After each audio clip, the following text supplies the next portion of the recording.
Bonjour peuple de Dieu, Jean 3:1. Ce verset est tiré de Évangile selon Jean 3:20. Il fait partie du dialogue où Jésus-Christ explique à Nicodème la différence entre ceux qui acceptent la vérité de Dieu et ceux qui la rejettent. Car quiconque fait le mal est la lumière, et ne vient point à la lumière, de peur que ses œuvres ne soient dévoilées. Explication. Quiconque fait le mal. Cela désigne une personne qui choisit volontairement de vivre dans le péché, l'injustice, le mensonge ou des actions contraires à la volonté de Dieu. Est la lumière. Dans la Bible, la lumière représente souvent la vérité, Dieu, la justice et la révélation de ce qui est caché. Dire qu'une personne est la lumière signifie qu'elle refuse d'être confrontée à la vérité. Ne vient point à la lumière. La personne évite Dieu, la correction, la repentance ou tout ce qui pourrait révéler son état intérieur.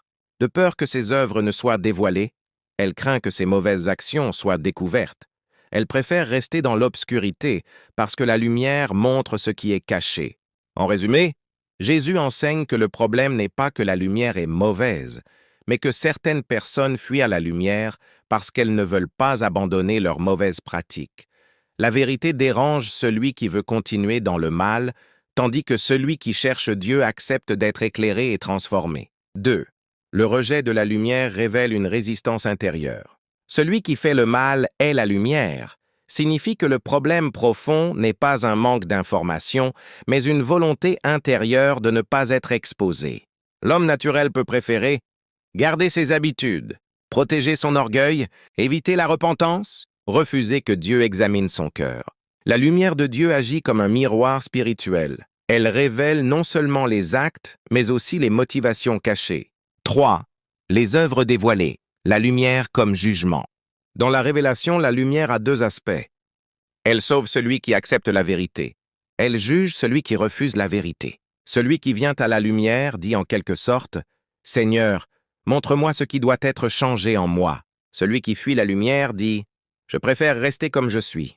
C'est pourquoi Jésus déclare « Et ce jugement, c'est que, la lumière étant venue dans le monde, les hommes ont préféré les ténèbres à la lumière, parce que leurs œuvres étaient mauvaises. » Jean 3:19. 4.